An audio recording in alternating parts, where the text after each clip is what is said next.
everyone, Dennis from Hiitburn.com. Now today we are in our kitchen. As you probably already know, Kelsey and I love our coffee, so we're gonna show you one of our favorite brewing methods, which is the AeroPress, and I'm gonna show you exactly how we make it.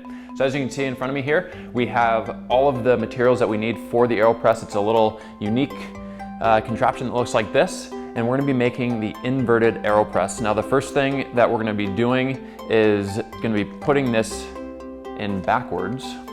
So up to the number 4. This is gonna make one strong cup of coffee. That's why we like it.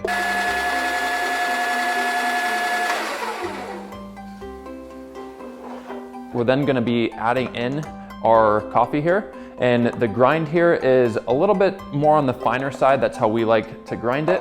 Next we have our water. And what we're gonna do is we're just gonna wet the coffee grounds just so they're right about to the 3 on the AeroPress if you have one there at home. So I'm just gonna wet that right there and let those sit for about 30 seconds. And what this does is it just kind of degasses the coffee grounds. So I'm gonna start that timer. I'm gonna let it sit there for about 30 seconds before I stir it up. While it's doing that, I'm gonna rinse the filter just under water right here, just to get anything out of there. So we're gonna let that rinse through. Then I'm gonna come back over, I'm gonna give this a stir, and then we're gonna start adding water to the rest of this here. Stop my timer for now. We're gonna start adding some water here. About halfway full, I'm gonna give it another stir. And you're just gonna keep doing this, adding water and stirring until it reaches the top. This is how we like making the AeroPress. There's so many different ways that you can make this though.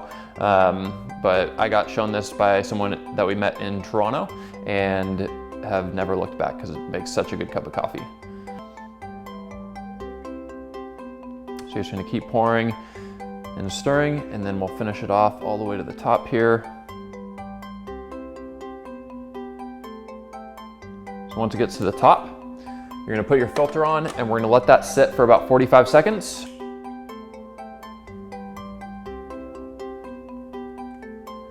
So once the 45 seconds is done, all you're gonna do is flip it and plunge. All right, so now that our 45 seconds is up, I'm just gonna put this right on top of the cup. What this allows it to do is it doesn't spill over the side. I'm gonna put that right on there. And then the plunge down is about 20 seconds. So it's gonna be pushing from the top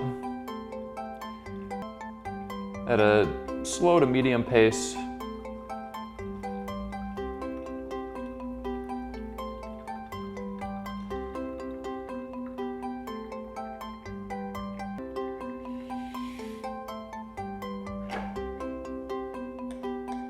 And there you have it. So the next thing you can do if you want is you can add in some extra water if this is a little bit too strong, because this does make a strong cup of coffee. Personally, Kelsey and I both like to have our coffee black. That's just how we enjoy it. However, we know that a lot of people like to add stuff to their coffee. Now, a couple tips on that. If you're going to add stuff into your coffee, we recommend using heavy cream. If you're someone that likes to add cream, try to avoid the creams that have extra additives in it. Just plain old heavy cream is a great addition to your coffee. If you're someone who wants to add a little bit of sweetness to your coffee, we recommend honey or maple syrup, and try to stay away from the artificial sweeteners that you often find at coffee shops, like the vanilla or the caramel, that kind of stuff. You want to add stuff that is more natural. One big question we get is, what about stevia? We know that stevia is very popular, but you have to remember that it is about 200 times sweeter than sugar. So just be very careful about adding too much stevia to your coffee. So there you have it, our favorite method for brewing the best cup of coffee. Hope you enjoyed. Don't forget to subscribe to the channel so you don't miss any of our daily videos, and we'll be back tomorrow with another video for you.